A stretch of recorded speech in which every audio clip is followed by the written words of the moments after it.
Hello and welcome to another edition of Construction Matters. This gentleman takes no introducing, but I've got a very great guest on today. Is no other than Jim Penman, the founder and guiding light of Jim's Mowing and the plethora of services that they offer. But also, Dr. Jim Penman, he's got a kind of a kindred spirit for me because I'm an academic as well, and we share some different paths in our academic life. But first of all, Jim, thanks for coming on. I know you're a very busy man indeed. Great to have you here. Yeah, pleasure to be here.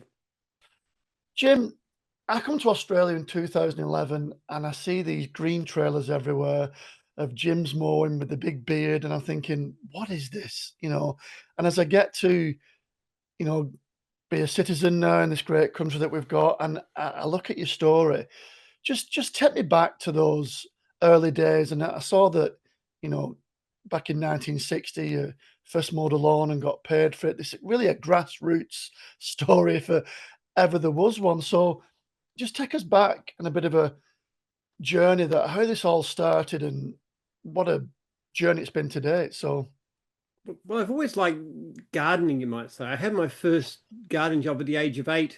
I used to mow the family's lawn with a push mower, yeah, and then a neighbour across the back fence, Mr. Tapley, got me to do work like raking his driveway. In those days, that was around 1960, that was 2 shillings, which is equivalent to 20 cents. Doesn't sound much, but you could buy a block of Cadbury chocolate with that, so that was pretty good.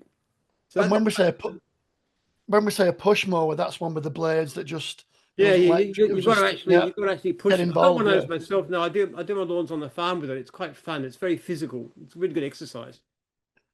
And then there's a story that, you had $24 in your pocket, and there was kind of a pivotal moment for you there when you was mowing lawns. And just tell us a bit of a give us a bit of an insight what that was like for your life then. Quite of a hard time.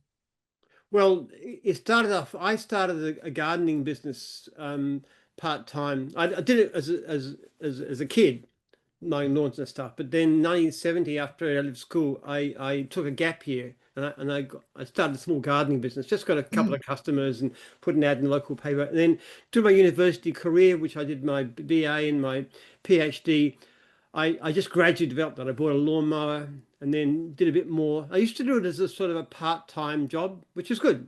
It kept yeah. me. It's good money because it's my own business and it's outside and it's to do with green stuff. So it was, enjoyable enough. I intended to be an academic though. That was my thing. I was doing this PhD. I thought I had these ideas that people would be interested in. I get an academic post and continue with my research. But then when it got to 1982, I realized that wasn't going to happen. There was no Yeah. prospect of any kind of academic career whatsoever. My ideas were wildly unconventional, nothing like you could get a job in my field. So, what do you do? I was actually in debt at the time through Yeah. very Yeah. stupid reasons. And I didn't know how to do anything except mow lawns. That was my only that was my only experience of anything that was at all practical. So I just started pushing a lawnmower around. That was in December 1982. Yeah. And before we just get in the franchise journey, I've looked at Jim's Mowing, and I've watched and really had a vested interest before we got together in this podcast. It seems to me that you're a real big believer in the human side of the whole franchise story. It's quite a unique approach to franchising that seems to be part of the DNA of the company, really, that, how you bring each franchisee along and you're there to welcome them. Do you think that's really one of the ingredients of the success that you've imbued in the company? Yeah, it is. Because we actually have quite a lot of clients. In the past year, we've had more than 200,000 unserviced clients. Most franchisees are busy year round. So the real Mm, limit to our growth is not customers so much as franchisees. So our focus is franchisees first. Our first priority is the welfare of franchisees. We're also passionate about customer service. You said in yeah, my email I sent you, yeah, we sign only franchisees and franchisors who are convinced will succeed. That yes, idea was there from the beginning. I wanted my mm, franchisees to be successful. That's yeah, the core.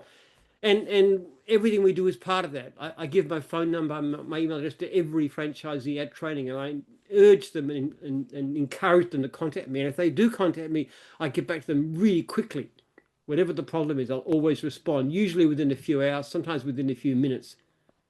That's pretty rare, I think, for Yeah. if you look at any other kind of franchisee business, it seems to that this that going back to grassroots, the grassroots of your value system is really sewn into gyms more. And I look, there's 53, currently 53 different franchise options from life coaching, from insurance to gyms, health, and it goes on and on and on. And that's what really struck a chord with me. I thought, Jim really cares about every part of this business. Mm. So, as an entrepreneur, It's actually very helpful, Paul, because franchising is the grassroots. And a franchisee approaches me, quite often I can help them, and that's important. But also it tells me what's going wrong. Why is this happening? What's gone on here? Do we need to change something? Do we need to do something? So I'm constantly getting ideas. Most of the changes that get place in the business are based on what franchisees tell me about something that's not working. And then I say, mm, why isn't this working? How can we improve the software? How can we avoid the training? How can we improve this? How can we help people to do better?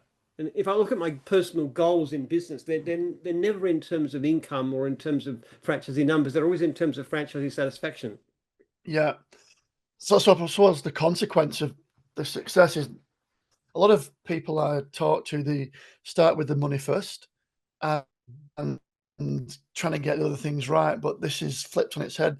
The consequence of being successful or making money is one facet, but you're really focused on, okay, give me the bad news. I want the news because that helps me and the business and you get through your problems.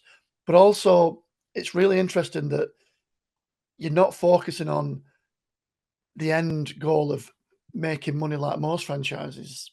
Mm. It's a meat grinder sometimes. This is a real comes across to me as a real human interest story Yeah. in its roots.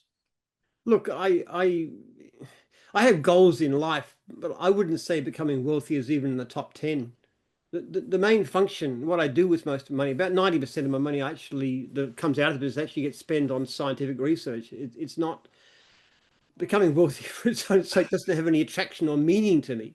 I don't have extravagant taste. I mean, we live pretty well. I can spend anything Yeah, like on books or fruit, for example, but I don't have expensive tastes. I want my research to work, but apart from that, really, what's gyms for? It's a vehicle to help people to succeed. that's pretty cool. That is pretty cool. And I mean that sincerely. I Before we get into the research side, because we really want to talk about the research side, it's really interesting. As an entrepreneur today, or someone who, you know, doesn't like the job, is really hitting the head against a wall, and looks at Jim's group. I've seen a lot of testimonials. I've seen a lot of great podcasts. What's the message that Jim's group is really promoting? That can anybody be a franchisee? Can anybody be an entrepreneur? Is a certain mindset? No, absolutely not. One of the most, as I said in that little three-part thing, we Yeah. sign only franchisees and franchisors we are convinced will succeed. Now, Yes. there's certain people should not be in business for themselves.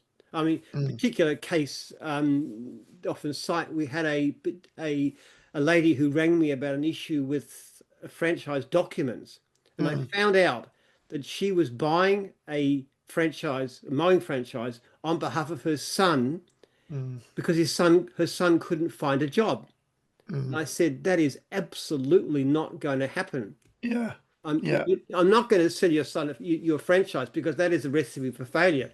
She was very Mhm. upset. She said, I wish I hadn't rung you. And I said, well, it's a jolly good thing you did Mm. because he just hasn't got it's wrong. He's not going to succeed. She said, what do I do? And I said, I'll tell you what, because he said he hadn't got a job. So I tell you what, Mm. why don't I arrange for him to go out on the road and see if he can get a job with a couple of my local franchisees? Yeah. We're busy and needing workers. Went out Mm. on the job with him. He was absolutely hopeless. See, that Right. was a That Yeah. was a terrible thing to do. When Yeah. that regional franchise come up for renewal, I said, we're not renewing, you sell, Yeah. because you Yeah. should not have put somebody in. So not everybody can succeed. You've got to have a certain level of emotional maturity. You've got to Hmm. be, because it can be discouraging to be in business. You've got to be prepared to listen. Hmm. We had one case just recently where the franchisee was arguing with the franchisor about this and that aspect of the system. In the end, Mm. franchisor and I agreed this person is not suitable because they're not listening. They're not hearing what Yes. you're saying. You can't coach a person who's not coachable. Hmm. Not everybody should be in business, and not everybody should be in a franchise. It's a case of knocking out the ones that don't suit, and then Yeah. looking to attract the ones that do. But having said that, most people are capable of running a successful business with the right coaching. Yeah. What's a day in the life like for you, Jim? You've very kindly fitted me in today. I know you're very busy. It seems like you've got a, and I'm not pumping your tires here. I'm trying to really. It seems like you've got a good balance of happiness. The work gives you a lot of happiness. You've got ability to fund your research. You know, 10 kids. I'm assuming you've got a lot of grandkids. And Yeah, the, six so the far. six. Oh, congratulations! Yeah, good. What's a day in the life like for you? Where do you spend your energy, and where's those moments of you must.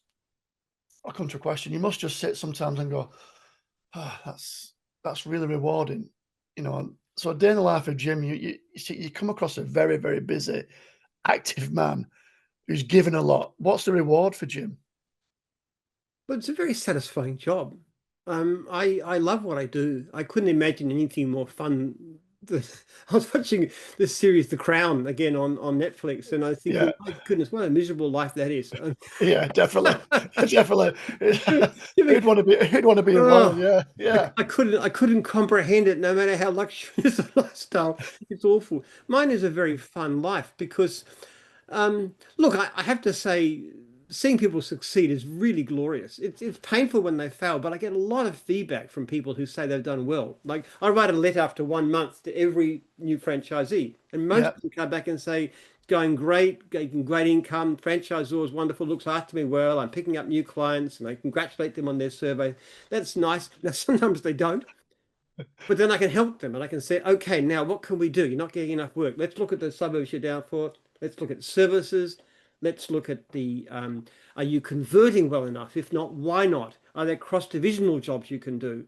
Mm, Is there customer service issues that are holding you back? Are you not getting the proper coaching? Are we not doing the Google My Business? I mean, what's going wrong? So you have this puzzle to help somebody to say, sometimes the answer is we need to push more advertising your way. And yes, quite commonly an answer. So you just do whatever you can to help somebody, and that's extremely rewarding. It's a very meaningful sort of. When I get up in the morning, I know I'm doing something worthwhile. yeah. What's so? I'm 50. Yeah, I mean you're approaching 74. I Yeah, checked on Wikipedia, so 73, 73. 73. That's. I mean you. I think you've got a lot of years ahead of you. You look like full of life, full of energy, and something when I hit 50, I've always known that the only really currency I've got is time and how I spend my time and to what endeavor. My kids and my family are a given. My dogs are given. I love spending time with dog. I love writing, and um, I suppose if you was to start all this again now, and you could have a time machine and go right, okay, I can go right back to the beginning. Would there be anything that you'd change in your journey? I'd never change anything before the conception of my last child, who's just turned 16, because I never want to change. I never want to undo any of my kids. Yeah, Having said that, I've made monstrous mistakes. I tend to plunge into things I don't understand very well, like trade exchanges and factory to build fiberglass trailers and a psychology institute and tourist venture, all kinds of things that I've done over the years, which I really shouldn't have. So yeah. I do a lot of dumb things. Even I look back a year ago, Paul, I tell you, I look at what on earth what were you smoking a year ago to make those stupid decisions? So, and I'll probably look back a year from now and say, what are you doing back in mid 2025? How could you be so dumb? So I So, made a lot of mistakes. But that impulsiveness, or to, leap before you look, surely, I mean, we can't do that every day, but surely it's paid off. I mean, that energy, that passion, to just go, yeah, let's have a go at that. Yeah, I Has do. that grown over time, or has that always been your default nature? Have you, Oh, I'm just very driven. And yeah. yeah, you're quite right. Leap before you look is very much me. So I just have I'm just very impatient and very driven. If I have when I dream, actually, I quite often they're frustration dreams about wanting to do something and it's not getting done, or Yeah, trying to swim through treacle or something like that. Just it's just my nature. I'm very pushy. I don't know. I just am. I'm very energetic. I frequently run, and I was in the supermarket. I was in the shopping center the other day, and I was going back to get some bags to get the vegetables and stuff in, and I was running up and down. People looking at me, who is that crazy old codger racing up and down? Just enjoy it. I just enjoy being active. I walk maybe. fast. The only way my wife can get me to slow down is she holds my arm. She just holds onto it like that. That hold her pace. I've got a Staffordshire Bull Terrier like that. Is my shadow. It's either on or off. Yeah. So the scholarly life, the academic side, I looked at the things you've been writing about and the history and epigenetics. Very interesting, Jim. Very Mm. interesting. Talk to us a little bit about that, because I actually subscribe to some of your thoughts that, yeah, the environment can actually be passed on through the genes and influence. Yes. Yeah. Look, Paul, a lot of things going wrong with the world. I think everybody recognizes that. First of all, there's a tremendous rise in mental illness, Hmm. death to despair, suicide, alcohol-related, Mm, drug overdose, this kind of things. mm, It's gotten to the stage where it's starting to impact on life expectancy. So it's a yeah. terrible problem, particularly for men, I might say. Yes, definitely. You've also got, when you've got soaring mental health problems, you've also got plunging birth rates. People aren't having nearly enough children to replace themselves. In some countries, Mm, like South Korea, they're having about a third as many babies as they need just to maintain population. And it's mm, probably going to get worse. So there's a change taking place in society, which I believe is basically a reaction to wealth. Wealthy right. societies tend to become decayed. And what happens is there's an epigenetic process that Hmm. goes on. There's a change in the way our genes function, which has a very, very bad effect on character. Loss of faith, loss of interest in family, in community, and loss of a sense of meaning of life, Mm, focusing on selfish individualism, which doesn't make people happy, just no. competitive chasing for wealth. So these changes are taking place. I believe the way to solve them is to look at looking at the effects of food restriction, which we're looking at that in rats. If we Yeah. can understand what food restriction does, and then we can use that, develop a treatment for people, I Hmm. believe it would dramatically reverse all the problems that are going wrong in society. So, for example, it should be a tremendously effective way of treating something like drug addiction, Yes. that people don't have a change. They don't want to take drugs now. They don't need drugs anymore. And lots Mm, have got to do with the way the dopamine system works. And I don't yeah. know if you much about dopamine, but Yeah. effectively, what happens when you take something like cocaine or Hmm. junk food or porn Yes. or any of these things like that? What they do Yeah. is you give you a burst of dopamine. That feels Yeah. good, Hmm. but the brain reacts to that. And what it does is it dials down the dopamine reaction. In other Hmm. words, because the plant doesn't like to be flooded with too much dopamine, it dials it down. Hmm. It means you need a whole lot more dopamine to feel happy. So you do things like you have affairs and the porn and the drugs and Yeah. Yeah. alcohol and all the other Hmm. bad stuff, the gambling and all these Yeah. things to get this dopamine hits, but it doesn't work because every time you do that, your your dopamine system becomes less reactive and less effective. And that's why drug addiction doesn't work. It gets worse. You need more and Yeah. more drugs just to feel normal. But we're doing the same whole thing as a society. It's the same process. What we need to do is to reverse this, to work out ways of making the dopamine system more reactive. And you can do that by restricting your diet and limiting your behavior and things like going to church and becoming part of an organized, disciplined community all help a great deal with that. but it's not strong enough to reverse the trend. So we need to go to the basic neuroscience and work out a way to artificially boost the dopamine reaction. I want to unpack three elements of that. I started a PhD, but I had to finish it to come to Australia for work in 2011. And my thesis was how to recognize and prevent burnout, mental. Mm, So I, Christina Maslach, Professor Christina Maslach, who I one of my mentors. So we are social creatures, social ethnography. If you want to just check out anything you believe spiritually, but if you look at apes and culture, we actually have a vested interest in the well-being of our other humans. It's something inbuilt in us. It's innate in us. When I listen to you talk, then it's quite interesting because I've got 5 kids, 2 step kids, and 3 kids, and I look at social media and the dopamine effect on that, and I restrict social media for myself. I don't like it. Obviously, I'm podcasting, but those little dopamine hits mm, and all the messages that's giving, and mental health's a big passion of mine. I mean, in construction, 1.3 million people. We lose, unfortunately, 200 people a year to suicide. It is frightening the amount of people lose to suicide. And you're right, this quick fix, shortcut, addictive society, comparing ourselves to, let's say if I was to compare myself to Jim. Jim's got money, Jim's successful. Why can't I be like Jim? And really getting out of touch with that inner knowing of yourself. You're like, well, who do I actually stand for? When I look in the mirror and that reflection looks back, who am I really? What's my values? I don't really like fast cars and Rolexes. That's not who Paul is. Paul likes helping humans. That's my default nature. So how do I integrate that into my life? So listening to, I'm really interested in this. Listen to what you're saying about this. Even fasting, just when I fast, I don't eat much these days. I feel better.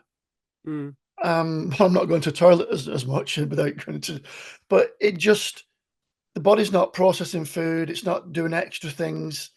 And I think a lot of, and I'll come to a point here, I think a lot of mental health issues is obviously social media. We've got, as Ruby Wax said, we were once a V8 brain in a pushback world. Now we're a pushback brain in a V8 world because our ability to absorb and process information is impacted, and it's getting worse because of technology. But really, how often do we stop and really center and say, well, who am I? What are my values? What do I stand for? What's important? Who is Jim? Who is Paul? And a lot of mental health, I think a lot of people are lost in this. They're looking for the compass rose, but they don't realize they're at the center of it. And it's Mm. really, I'm interested in your views on mental health because it's a real big passion of mine. And if you could just expand on that a bit more, please. The things that are worth doing are very often the things you don't particularly feel like doing in the short term. Now, fasting is a good example. You mentioned that. I practiced 16/8. Yeah. I sort of 7 o'clock last night, and I'll eat after we finish the interview, something after 1. So Okay. that's good. That's a discipline, and you get a bit Yeah. hungry in the morning sometimes. Exercise. I get up, I do weightlifting. I run a half hour on a treadmill, and I take Hmm. lengthy cold shower. Okay, this Okay. is this is not necessarily things I particularly want to do, but they make me feel better. Going to church is another thing too, very Yeah. important. And Hmm. and community to do with church and church service in various ways. That's very Yes. important. These are not necessarily things you want to do in the short term, but controlling your diet is another example. If you eat a little bit less than you want and you try and avoid the chocolate and the really, then these are things you want to do and you don't want to not do it. But you do know if you follow these kinds of patterns, you have a better life. You're physically healthier, but you're also mentally healthier too. And that is the Hmm. whole secret of it. That you Hmm. have to live a kind of life that's looking for something beyond short-term happiness, because short-term happiness, short-term gains, the pleasure, the indulgence Mm. doesn't work long term. And it's the same thing as money too. You know, you look at Mhm. money and you think, okay, if only I had more money, I could get a fancier car or better clothes or a bigger, more impressive house or a better holidays I can boast on or fancy Yeah, restaurants. And you think it's going to make you happy. Well, it actually doesn't because it's competitive. It's me being better than you. yeah, It's terrible because there's always somebody richer than you, unless you're Elon Musk, and even he's as competitive as all hell. So the things that actually make people happy, and they found this from scientific results, is community, is connection with other people, um, doing things with other people. But the best mm, thing you can do with money is actually to give it away to a cause that you believe in, that you're mm, involved with. That mm, is what happiness is about, real long-term satisfaction, not doing the short-term stuff. And that's what makes people miserable. And you mentioned mm, social media before. Great example. You go in and you do the scrolls and you get your dopamine hits and stuff, and then porn and other things too. mm. Isn't it fantastic for certain Yeah, things like for getting books and yeah, information and stuff is wonderful, but these kinds of things are so negative, so mm, destructive. yeah, And we've just got to try and do the things that are good for us mentally, physically, good for other people too. Live the kind of life that has meaning and purpose, not the line of life that's based on short-term dopamine hits. And what yeah, I want to do with my research is to try and help people to do that. But even without that, if you understand the systems and you understand that having a better car will make you feel happy for a few weeks, but after that it's gone and it has no yeah, effect at all. And then you're looking at someone who's got an even better car and you're miserable. yeah, As Theodore Roosevelt said, social comparison is a thief of joy. Trying to compete with other people is a mug's game. You never yeah. really win. Well, it's the disguise of capitalism. You know, it keeps us, you know, we're consumers. We just consume, consume, consume. I mean, I work in a landfill space and I see the things that get tipped in the tip. It's absolutely unbelievable. Yeah. You know, Well, uh, I'm a capitalist, Paul, yeah, fairly strong degree, and I'm a yeah, mentor of capitalists. But I do think there's a lot better things. Look, I get satisfaction too. You know the things that make me happiest. I was talking to a franchisee last night. I was ringing my 10-year anniversary because I ring major anniversary, 10, 20 years and yeah, so forth. And I asked him what he was doing. And the thing that struck me most is with his job, the big thing it made a difference is he was actually working in the mines, making very good money. hmm, He said the big thing is lifestyle. He said I can pick up my kids from school. I can hmm, go to their assemblies. I have time with my children growing up. And that was what was important to him. Now, I didn't even ask him whether the money was any better. It may have been the same, it may not have been as good. That's what he's making in the minds. But his message to me that what really mattered to him was his family. And that to me is the greatest message. If your business achieves that, that's yes. real value capitalism. Mm. Yeah, I mean, capitalism in its sense is not a bad thing. It's just when people don't get the actual, um, I suppose, awareness. I went and I meditate, not as much as I should do, but I went on a course of awareness, and this lady just said, "Okay, I want you just to eat this orange." So I ate the orange, I scoffed it down. She went, "Right, okay, stop. Now take the first piece of orange in your mouth. Think about where the tree it's come from, how it's grown, and be aware as you're eating that orange and be appreciative." And there was a totally different experience. I mean, totally different experience. I weren't just ramming it down my mouth and swallowing it. I was actually connecting with this kind of experience of this orange growing. Sounds a bit deep, but I also think that there's all these moments and gifts around us in life that we just take for granted. Hmm. And getting back to, you know, when we talk about mental health or mental wealth, is understanding your purpose. And it seems to me you've really tapped into that early, and it's a rich vein that you keep feeding on. And it's not a monetary thing. It's not a. I mean, you could go and buy 100 Ferraris tomorrow if you wanted, or a 10-carat diamond ring. But the message is if you're looking for material wealth, it's very very short lived. Yeah, yeah. You Look, know. I don't live the life of a rich man. I am theoretically quite wealthy, but I just don't spend it. I give away about 90% of my income if you count the research. So Yeah. but I am an extremely happy man. But if you look at it in terms of things like sense of purpose, great marriage. I got a wonderful, amazing wife. Brilliant. 4 years. I adore her. I got great kids. I've got a business that's meaningful to me and that's really rewarding and it's challenging. I've got my research interests. I've got a sense of value in that. I spend a lot of time outside. I love physically working. I love digging vegetables and stuff on my farm. I just love being active out of doors. These are all things. I've got strong community. I've got relationships. My family very strongly, but work to a certain extent. But church, sense of purpose and meaning in everything I do. These are all. This is all happiness recipe. It really Yeah. is.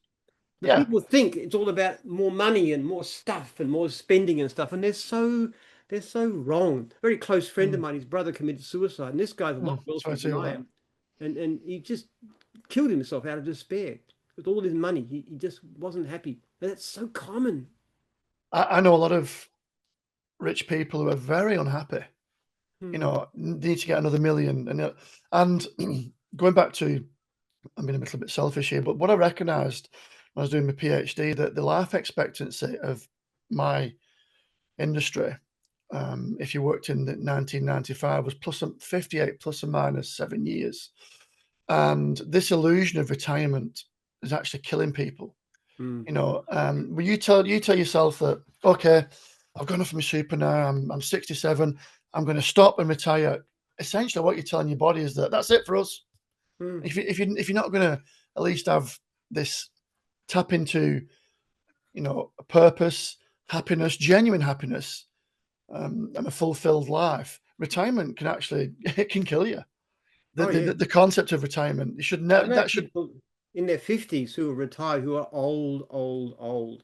And yeah. honestly, at the age of 73, I do not feel old. I'm full of energy and I can new see that. ideas, enthusiasm, and loving life and looking forward and planning for the future. I got 20 more years. I got a lot to Oh do yeah, I in can see 20 that. years.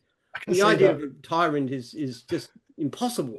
I just Rip can't it, rip it at the conceive it. dictionary. Get a dictionary and rip it out. It doesn't Yeah. should not be a word in our vocabulary. It's a You know. terrible idea. One of the great things about having your own business is nobody's going to fire you. They're not going to say, hey, Jim, you're an old codger. You got to go. Yeah, out you get. Here's your gold watch. Go Yeah, and a picture of a away. Spitfire and have the indecency to make it to the bathroom on time. No, no, that's not a. Um, what's something that you said that's probably misunderstood about Jim Penman? I mean, you've got this exuberant, effervescent, you know, leap before you look, very human, caring side of you. You're into this research, which is very important, which I do subscribe to what you're saying. What is something that's probably misunderstood about Jim that, or is it just very open? I don't even know what people think about me. I don't care, but I don't something I that's don't directly use social media. It's all done through Joel does it, the guy who's in contact with you. So yeah. I really don't know what people think about me for the most part. A lot of people think I'm overly tough, I must say. My franchises get very upset at me about some of the things to do with customer service and stuff. And you just lighten up, Jim. I mean, you're too extreme. But Don't, that's a value though, into that's yeah. the, But the they don't like passion. me for it. I do get a lot of kickback about that kind of thing. I push people really hard. I am fanatical about customer service, but it's not. People say, you put franchisees first, so why do you keep on badgering us with these complaints and things? And I say, well, because I want you to succeed. And I know quite well if you give great customer service, you're more likely to succeed. And not only that, Mm. but by giving great customer service, you expand the brand and all of the other franchisees. My extended Benefit, yeah. family is more likely to succeed. Mm. So, and the same thing with franchisors. We really come down on hard on them. They've got to do things. They've got to respond fast to franchisees. They've got to ring them at least once a month, ideally weekly. They've got to support them properly. Mm. And I push them a lot. Now, I've got to say, Good. I'm not always considered to be the nicest guy from that point of view. But So, it is a message more of a it seems to me it's like an innate value system that they really need to get to grips to understand that it's a symbiosis. This, the customer is first, and it's really important, and that customer delight, or um, this is where we're really at the front end of our business. Without that, you need to understand that this custom delighting our customers has a mm, major impact on the not just your franchisee or franchisor sector over here, but you got to realize this is a community. If we don't do it well over here, it's like one bad apple. You need to really understand this Also, message. one thing I would say is that customer service shouldn't be about rational calculation. It should be about emotion. Mm, You got to care about what you do, not from the point of view, if I give good service, I'll get more money, but I'm going to give service because I'm the kind of person that gives good service. People who do the best are those who genuinely care. Though I have to say, too, in my particular case, my top priority is always franchisees, which doesn't mean to say I lighten up on customer service. I don't. But my franchisees are my primary customers, and they're the ones I mm. relate to. My whole world is very. I don't know any other rich people, quite frankly. I don't know anybody. I don't mix in the wider community. My whole world is my own people, my family, my franchisees, my church, this kind of thing. It's a very specialized. I see it from their point of view. But Very people listening to this, I'm sure will pick up on that. People listen to this, oh, when Jim gives me a hard time, but I actually understand that there's a reason that his value system, there's a kindness behind the candor. There's a reason that he's being hard on me because this is he cares. Sometimes you can't always have a conversation like that's softy. The message, emotional intelligence. I was talking about this the other day. Humans we're very good at spotting bullshit, whether we call it out or not. We know when someone is lying to us. I thought I'd turn this off. Apologise. We know when someone's lying to us, or when someone's not being real. But Mm. authenticity. It's about authenticity. I've come across probably some great. And Des Hasler. I was at the Tweed Seagulls last year, and he was talking, and he said, "What's the qualities of a great leader?" Someone asked. He just went authenticity and vulnerability. So if they're receiving that message that's authentic and it's in your vulnerability, I think when they watch this, some light bulbs will probably go on. So Jim's actually Yeah, he I don't cares. get the impression, Paul, I'm such a nice guy, though. I mean, honestly No, speaking, we've got people who ring me up. Now, my private phone number is for my franchisees only, and they are told not to give it to anybody.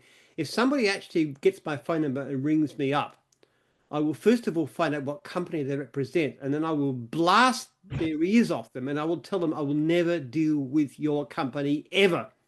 yeah, Nobody in gyms will ever deal with you because you approached on my private number, which you have no right to have. yes, Trying to find out how they got the number, and if that I find it was a franchisee, then they're in trouble. Okay, I will yeah, blast them as well. So I'm yeah, not the nicest person of all, but the point to me is that I've got to protect that because I want my franchisees to contact me. But then they have to be able to contact me. But I don't want the whole world doing it because if I did, it'd become impossible. I have to get an unlisted number, and nobody could. mm. So Well, I'm not. I'm not always sweet, and I'm also very argumentative, and I can get very fiery at people too. If you hear me talking about local council or governments and stuff, you wouldn't think this is a nice guy, really. Not uh, not at all. I think I'm just coming back to authenticity. I mean, the message of authenticity is not all sunshine and roses. I mean, you can. I have been blasted by people who I respect, but I know they're blasting me in a way that is helping me. So I'm not sitting here saying, "Oh, Jim's all sunshine and roses and is going to be super smiley all the time." But it's about authenticity. It's about the intent behind, I suppose, what I'm trying to get at. Well, I guess Um, I am pretty authentic, Paul. but we can tell. Whether you like the authentic Jim or not, it's me. But exactly as I'm saying. That authenticity, we know. Mm. If someone's just going and being an asshole for an asshole's sake, we just know that's just she or she's wearing a mask. It's like, yeah, whatever. Um, One thing I'd like to raise is Jim's looking at. I mean, AI. I mean, couple of my friends are professors in this field. A lot of hype, but there's surely is there a path of AI? Because I mean, 10, 15 years from now, will some gardens be and some services be done automatically because there's automatic mowers and that now? What's your thoughts around that? Is it a gradual creep or? I would say of all the professions you could possibly imagine, home service is probably the last one that you could ever think of being AI. Because it's not just Yeah, if you had a big, big property and you can set up an electric mower to automatically mow it, but that doesn't help much when you're talking about yards, and then you've got to change the motors, then you've got to do the edges and stuff. There's no conceivable way that our kinds of businesses could be gone. But having said that, AI is extremely useful. For example, if you go onto jimpenman.com.au, you'll Mhm. see my avatar, Digital Jim, and you can Yeah, actually ask me questions and yeah. get a mostly a pretty realistic answers based on more than 1 million words of content that's gone into it. So that's useful. So we do it in a lot of ways too, actually. There's a lot of increasing number of uses for AI to improve what we do, but I don't think it's gonna impact the home service industry in the way it does No, so many others. I don't because there's one very important thing that AI can't do is human connection and Hmm. relatedness. There's just, Even if it I could get translating that into arranging somebody's lawn mowing or pest control services, it's just so far beyond whatever. yeah. Unless you have a completely humanoid robot like in Star Trek or something like that. I mean, I just can't see it. Jim's robots. I don't think that's gonna kick off. Um, what's what's the what's the brand development like for Jim? I mean, you got 53 franchise options at the moment. What really is there anything in development that you'd like to talk about, or is it top secret? Is there anything to get a franchise like let's take life coaching? Hmm. What does it take to there's a lot of young entrepreneurs that I'm going to Youth Expo next week talking to. I look at our young people of today, and a lot of what I see is a lot of digital, a lot of YouTube influencer, not a lot, but the actual ability to socially connect. I see it in my children is diminishing. I think in this generation that's coming through, and it's a shame. And I actually think those skills, if not protected, are going to be lost in the next generation of youngsters coming into our industries. Yeah. Well, look, there's so many bad things going on than what has been discussed in the past. We're in a terrible downward spiral. And in Mm, the end, if we don't pursue it, it'll be the end of our civilization. It'll be the end of superabundant wealth, the advanced science, medicine, dentistry, the whole of the blessings of it'll go if we don't do something about this yes. collapsing change. So Mm, terrible things happening, Paul. They really are. We've got yeah. an opportunity to turn them around, and we have to take that. So how can we and the people that I speak to start taking responsibility for our own part in this protection of how far we've come to not regress so far back? Now, there's some Look, key messages in there, far but as an individual is concerned, the best option is to look toward traditional values, mm, values of communal responsibility yes, and duty and self-discipline and those kinds of mm, things, you know, mm, and sex within marriage only and yes, absolutely, yeah, don't have drugs and porn and alcohol, mm, this kinds of bad stuff. I mean, it's just traditional morality is where it's at, and particularly in terms of traditional faith, traditional religious communities of whatever kind. Doesn't matter whether you're Jewish or Hindu or Christian or whatever. It's that's what an individual can and should do to live a better and happier and more meaningful life. I am. As a society as a whole, very difficult to make that happen in because the forces against it are so extraordinarily powerful and they're getting worse all the time. A really good friend of mine, and I will say Bob Lockie. I came to this country and I had some challenges, and he goes back to go to the mirror. Um, I also think it's innate in our species. We have got morality, whether you are religious or spiritual or you're just an atheist. I think if you actually have a look at yourself, unless you're a sociopath or a psychopath, which those rules probably don't apply, but I even think at that level it does. I think it's like, why won't it do you any good that you hand that wallet in when no one's looking? Or the last time you told a lie, or I told a lie, and that little voice in my head goes, "Oh, that was smart, Paul." But the real me goes, "Yeah, it was smart, but it's not right. It's not you. Why are you doing that? Why are you shrinking around people?" You know, and I think that morality, that value system, that personal responsibility, take domestic violence, take whatever you want to talk about.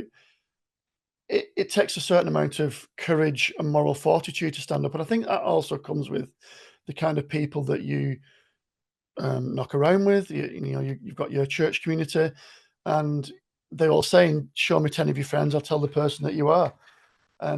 So that social responsibility and that personal responsibility, I think it comes to a hard look in the mirror of like, who am I really? What do I really stand for?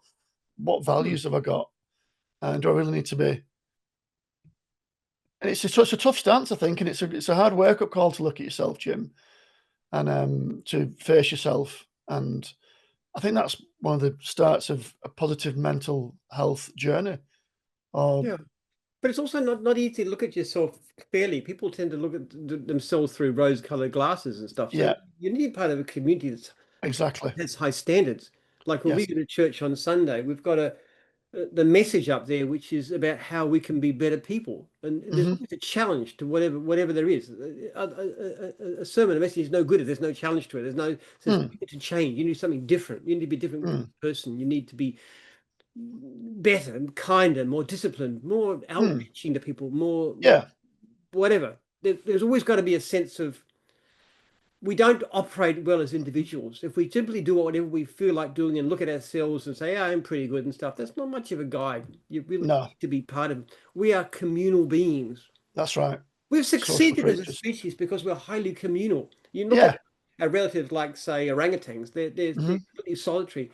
Our ancestors thrived because they took this hunter-gatherer niche and they Yes, learned to work together in that's groups, right. different skills, which is why Hmm. people can live in tropical forests in the Arctic and because they learn different skills any more in advanced civilization.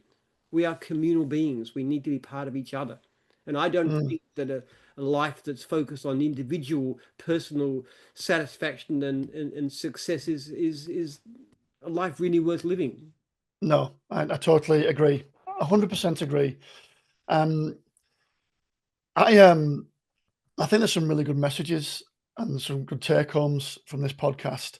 I really like the work that you do, and I like the passion that you brought to this, and it's really clear messages for me. And I hope for some of our listeners can really take some messages home that good community, like-minded people who are getting you to raise the bar. I Mm. suppose, you know, an ounce of practice is worth more than tons of prayer, or an ounce of practice is worth more than tons of theory.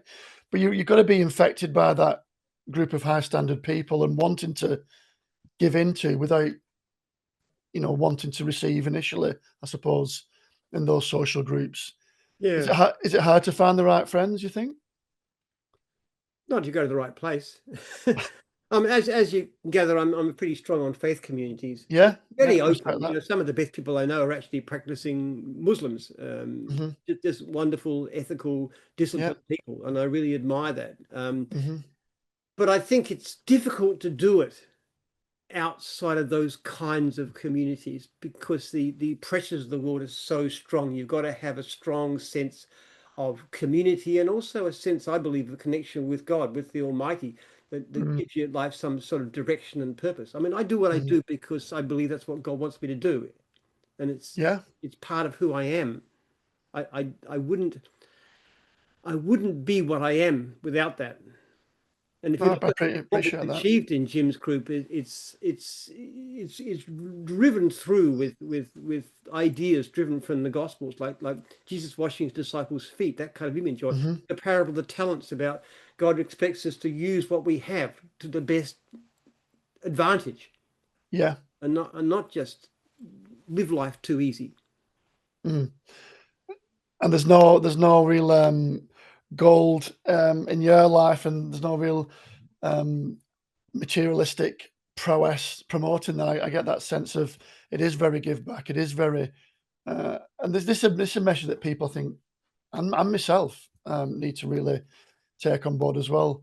I've been, this is not about Paul Roden, but I'm just giving the viewers something to think about. I've always chased the dollar and thinking I need a house, I need this, and but really deep down, I know that I don't really want much for life. I'd like to do podcasting and a living just to give back. I'm not bothered about the money. It's just to do something that I really, really enjoy doing. But Paul, you do Um, have a responsibility as mm, to support your family too, and that's something I don't that's right. little. I would say that it's a major responsibility. A man, for Mhm. example, who lives a codedy life for other people but neglects his wife and his kids because he's Yeah. busy doing good works is a pretty poor sort of human being, I think. Yes. And this is the kind of thing too when we talk about what we do with franchisees. I mean, it's Mm, great.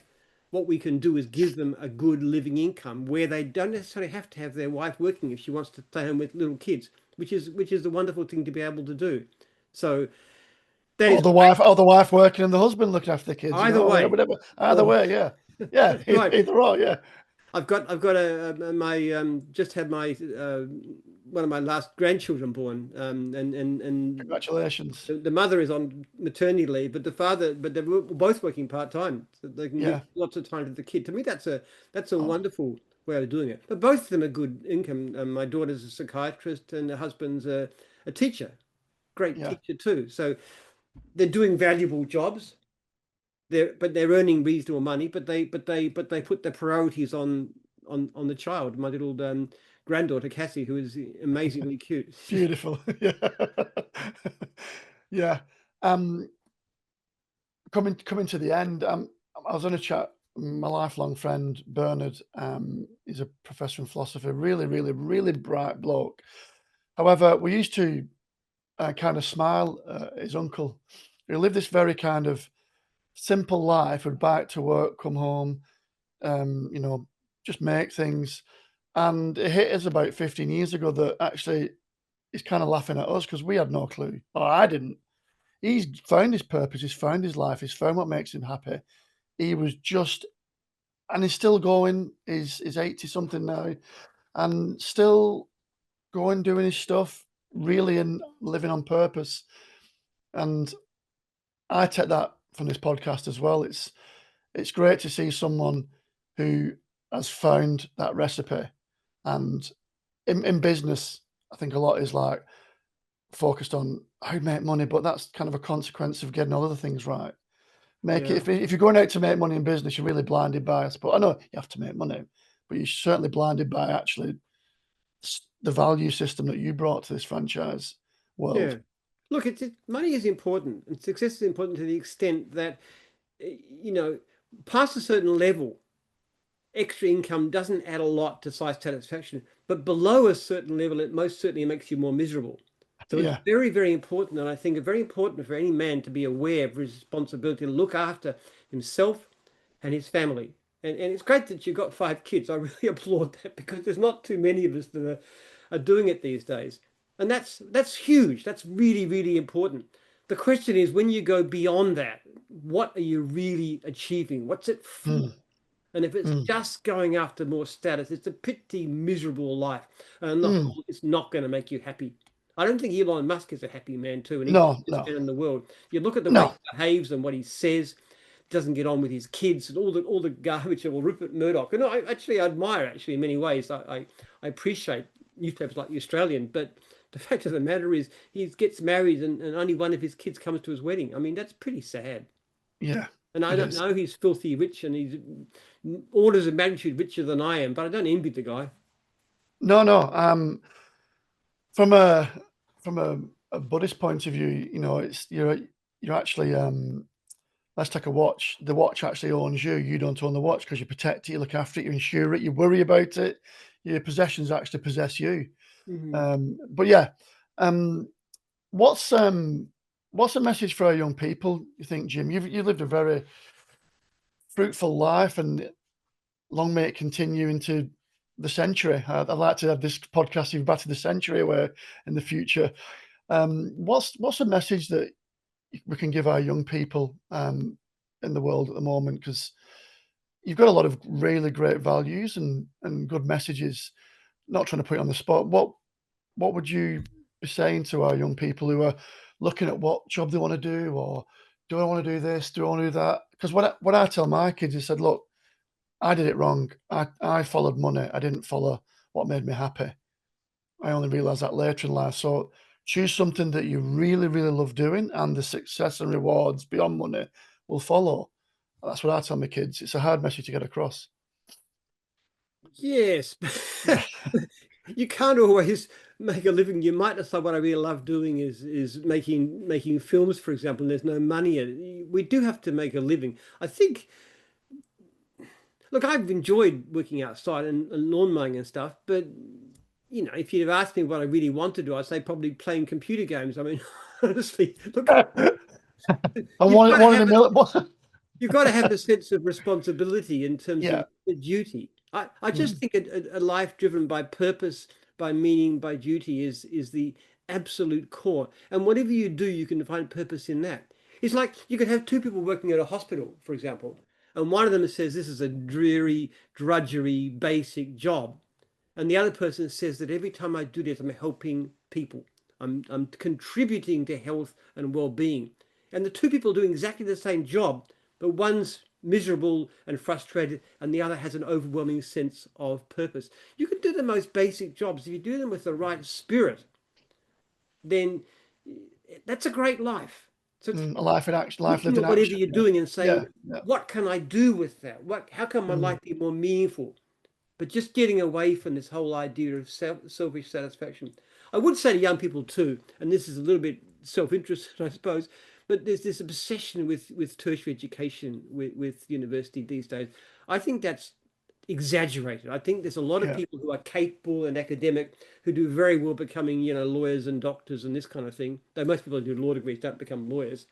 Yeah. But I think for somebody, especially young men who are not particularly academic, forcing themselves into this and going off and doing an arts degree somewhere is probably not a great choice. I'd much Mm, rather um, you went out and got a trade, for example, yes. and did Yeah. something physical and practical that's within your beats, and then you can have a good lifestyle. You can earn a very good living as a plumber or a carpenter, and with Yeah. the potential to have your own business in a way that you can't with a lot of jobs. I Mm, think we have this prejudice against working with our hands. They really yeah. do. And I think that's something wrong with that. I personally love having slightly calloused hands because I go out gardening at the weekend. I was planting fruit Yeah. and that's a good feeling. I like having calloused hands. I think it's manual work, doing something physical with your body is a really good alternative, and people should consider that and not being so bound up. I even think Mm, the advantages of education are exaggerated because they talk about the premium for going to university, but that neglects the fact that most the people who are capable and hardworking are more likely to go to university in the first place.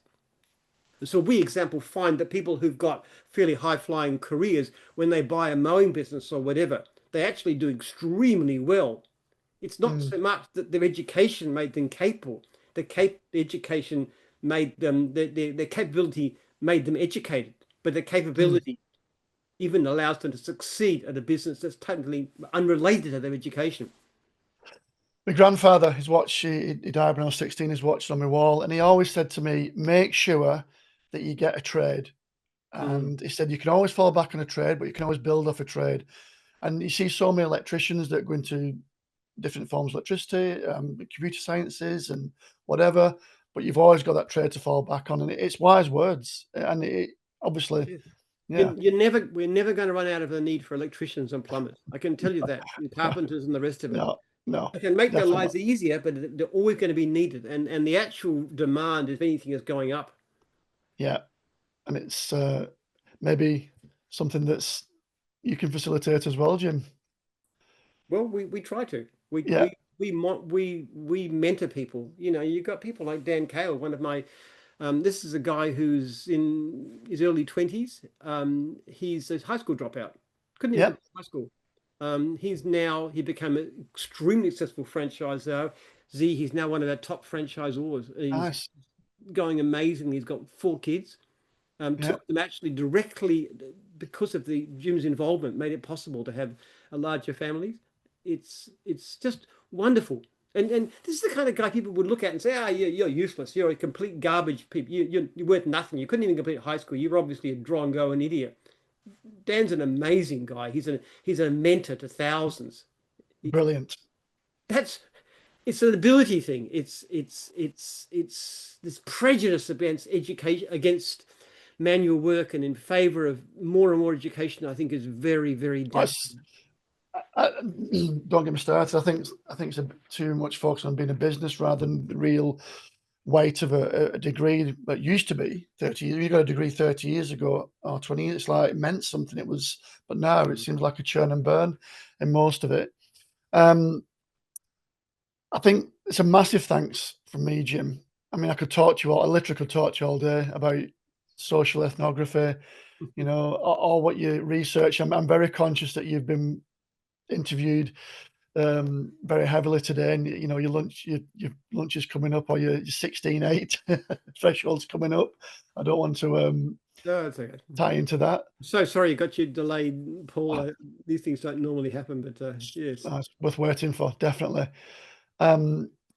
Just before you go, I'd just like to say thank you so much, Jim, and thank you for all that you've done for all the people that you've come across, and long may it continue and grow.